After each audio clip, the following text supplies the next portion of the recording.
जय जय शंकर हर हर शंकर जय जय शंकर हर हर शंकर जय जय शंकर हर हर शंकर जय जय शंकर. வைதிக மத அம்சங்கள். தெய்வத்தின் குரல் 3ஆம் பாகம். ஆயுர்வேதம். ஆயுர்வேதம் ஆயுள் பெறட்டும். இப்போது நம் நிலைமை எப்படி ஹீனமாய் இருக்கிறதென்றால், நான் சொல்கிறேனே என்று நீங்கள் இத்தனை பேரும் ஆயுர்வேத வைத்தியம் பார்த்து கொள்வது என்று ஆரம்பித்தால் இத்தனை பேரையும் ட்ரீட் பண்ண வைத்தியர்களே கிடைக்க மாட்டார்கள். மெடிக்கல் டிகிரி என்றாலே இங்கிலீஷ் வைத்திய படிப்புதான் என்று வைத்து பாடத்திட்டத்தில் ஆயுர்வேதத்துக்கு இடமே தராமல் நெடுங்காலம் நடந்துவிட்டதுதான் இதற்கு காரணம். சுமார் 50 வருஷத்துக்கு முன் நிலைமை கொஞ்சம் மாறும் என்ற நம்பிக்கை ஏற்பட்டது. அப்போது சென்னை மாகாணத்தில் ஜஸ்டிஸ் கட்சி ஆட்சி உண்டாயிற்று.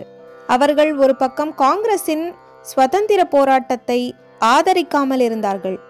இன்னொரு பக்கம் எல்லா துறைகளிலும் பிராமின் டாமினேஷன், பிராமணர்களின் ஆதிக்கம் ஏற்பட்டுவிட்டது. இதை குறைக்க வேண்டும் என்ற கொள்கையுடையவர்களாக இருந்தார்கள். இப்படி இருந்தாலும் அவர்களிலும் புத்திமான்கள், விஷயங்களை சீர்தூக்கி பார்த்து நிதானமாக காரியம் செய்கிறவர்கள் இருந்தார்கள். அவர்களில் பனகால் ராஜா ஒருத்தர். மாம்பலத்தில் இருக்கிற பார்க் அவர் பேரில் ஏற்பட்டதுதான். தியாகராஜ நகர் என்று மாம்பலத்தை சொல்கிறது கூட ஜஸ்டிஸ் பார்ட்டியை சேர்ந்த பிட்டி தியாகராஜ செட்டி என்பவர் பெயரில்தான். பனகால் ராஜா மந்திரியானவுடன் மற்ற விஷயங்கள் ஒரு பக்கம் இருந்தாலும் வெள்ளைக்காரனிடமிருந்து ஸ்வதேச ஜனங்களான நம்மிடம் கொஞ்சம் அரசாங்க பொறுப்பு வந்திருக்கிறது. எனவே ஸ்வதேசியமாக ஏதாவது பண்ண வேண்டும் என்று நினைத்தார். அவர் சம்ஸ்கிருதத்தில் நல்ல படிப்புள்ளவராதலால் நம்முடைய பழைய சாஸ்திரங்களை, அதாவது சாஸ்திரம் என்றால் தர்மசாஸ்திரம் இல்லை, பழைய சயின்ஸுகள், கலைகள் ஆகியவை பற்றிய சாஸ்திரங்களைத்தான் ஆதரிக்க வேண்டும் என்றே அபிப்பிராயமுள்ளவராக இருந்தார். நமது தேச ஔஷதிகள்தான் நமக்கு ஒத்துக்கொள்வதென்றும் இதர முறைகள் விபரீதம் பண்ணுவதென்றும் அவர் அபிப்பிராயப்பட்டு, இப்படி ஆயுர்வேதம் க்ஷீணித்து வருகிறதே என்று அதற்கு உயிர் கொடுப்பதற்காக மெட்ராஸில் ஆயுர்வேத வித்யாசாலை ஆரம்பித்தார். இன்னும் சிறிது காலம் அவர் ஆட்சி இருந்திருந்தால் நம்முடைய கணிதம், பௌதிகம், ஜோதிஷம் முதலான சாஸ்திரங்களுக்கு ஏற்றம் கிடைக்க பண்ணியிருப்பார். நான் இப்படி சொல்வதால் எனக்கு பேட்ரியாட்டிக் ஸ்பிரிட், தேச விசுவாச உணர்ச்சி இல்லை என்று வேண்டுமானாலும் நினைத்துவிட்டு போங்கள்.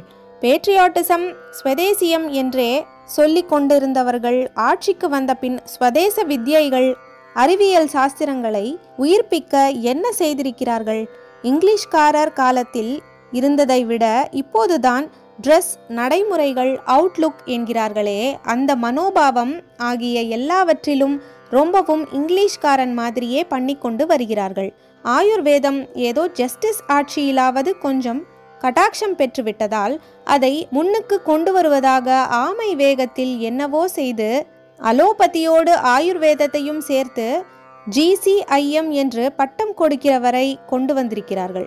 குறிப்பு: 1958 இருந்த நிலைமையை கூறியது. ஆனாலும் மற்ற அநேக சின்ன விஷயங்களை தடபுடல் படுத்துவது போலன்றி அரை மனசாக பண்ணுவதால் இது ஒன்றும் விசேஷமாக பிரச்சாரமாகவில்லை.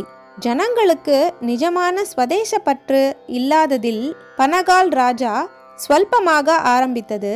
நாமே ராஜாங்க உரிமை பெற்றவுடனே எவ்விதம் பிரகாசமடைந்திருக்க வேண்டுமோ அப்படியாகவில்லை. இருந்தாலும் வெகு சமீப காலமாக அறிவாளிகளிடையே கொஞ்சம் விழிப்பு ஏற்பட்டிருப்பதால் இப்போது நிலைமை சற்று நல்ல திருப்பமடையலாம் என்று தோன்றுகிறது. 3 காரணங்களுக்காக ஆயுர்வேதத்தை ஆதரிக்கலாம். 1, இதில் அனாச்சாரம் ரொம்ப குறைவு. 2, நம் தேச சீதோஷ்ணம் நம் ஜனங்களின் தேகவாகு ஆகியவற்றுக்கு என்றே ஏற்பட்டதாதலால் வேண்டாத விளைவுகளை உண்டாக்காமல் இருப்பது. 3, செலவும் குறைச்சல். இது முக்கியமான காரணம். இன்னொன்று கூட, வாய்க்கே ஆரோக்கியமாயிருக்கும். ஓமம், திப்பிலி மாதிரி சரக்குகளுக்கும் அநேக மூலிகைகளுக்கும் ஒரு தனி ருசி, மனம். விளக்கெண்ணெய் மாதிரி வயிற்றை புரட்டுவது, நிலவேம்பு மாதிரி கசப்பாக கசப்பதிலெல்லாம் கூட அநேக அந்நிய பதார்த்தங்களில் இருக்கிற துர்வாடை கிடையாது. ஆதியில் ரண சிகிச்சை தெரியாமல் இருந்த வெளி தேசங்களுக்கு நம்மிடமிருந்தே அது போயிருக்க, அப்புறம் ஆயுர்வேதத்தில் ரண சிகிச்சை கூட உண்டா என்று நாமே கேட்கிற அளவுக்கு போனது போல எல்லா பழைய அறிவு சாஸ்திரங்களையும் நாம் கோட்டை விட்டால் ஸ்வதேசி ராஜாங்கம் என்று சந்தோஷப்படுவதற்கு எதுவுமில்லாமல் போகும். ட்ரைபல் டான்ஸை, ஆதிவாசிகளின் நடனத்தை அந்நிய தேச பிரமுகர்கள் வரும்போது ஆடி காட்டிவிட்டால் இதுதான் ஸ்வதேசிய கலாச்சாரத்தை காப்பாற்றிக் கொடுப்பது என்று ஆகியிருக்கிறது. மெடிக்கல் சயின்ஸுக்கு உரிய பூர்ண லட்சணத்தோடு தேகத்தின் தன்மை, வியாதிகளின் தன்மை, அவை எப்படி ஏற்படுகின்றன, ஏற்படாமலே எப்படி தடுப்பது, ஏற்பட்டுவிட்டால் அப்புறம் எப்படி குணப்படுத்துவது, மருந்து சரக்குகளின் தன்மை என்ன என்றெல்லாம் தீர்க்கமாய் அலசி உண்டான நம் ஆயுர்வேதம் அவசியம் ரட்சிக்கப்பட வேண்டியதாகும். தேக ரட்சையை தருகிற அந்த சாஸ்திரத்துக்கே வியாதி பிடித்து மெலிய வைக்கக்கூடாது. மெடிக்கல் சயின்ஸாக பூர்ண ரூபத்தில் இருப்பதோடு மட்டுமின்றி மற்ற சயின்ஸுகளும் இதில் கலந்திருப்பதை உத்தேசித்தும் இத்தனை சயின்ஸுகள் இருந்த போதிலும் சயின்ஸ் என்றால் சமயாச்சாரத்துக்கு விரோதமாகத்தான் போக வேண்டும் என்றில்லாமல் நம் ஆச்சாரத்துக்கு ஏற்றதாகவும் ஆயுர்வேதம் இருப்பதால் அதற்கே ஆயுர் விருத்தியை நாம் உண்டாக்கி தர வேண்டும். நோயற்ற வாழ்வே குறைவற்ற செல்வம், சுவரை வைத்துதான் சித்திரம் எழுத வேண்டும் என்ற பழமொழிகள் ஆரோக்கியமாய் இருக்க வேண்டியதன் அவசியத்தை சொல்கிறவையே.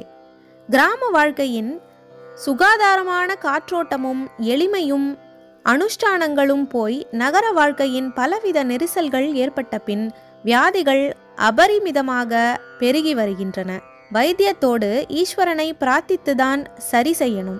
தெய்வ சம்பந்தமான பாராயண நூல்கள் பலவற்றிலும் பலஸ்ருதியில் ரோகார்த்தி முச்சியத்தே ரோகாத். குறிப்பு: விஷ்ணு சஹஸ்ரநாம பலஸ்ருதி.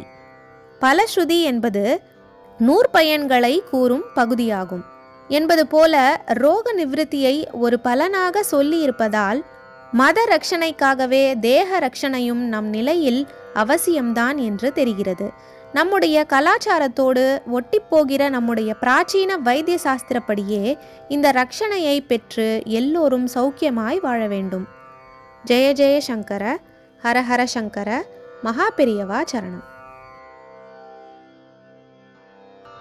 जय जय शंकर, हर हर शंकर, जय जय शंकर, हर हर शंकर, जय जय शंकर, हर हर शंकर.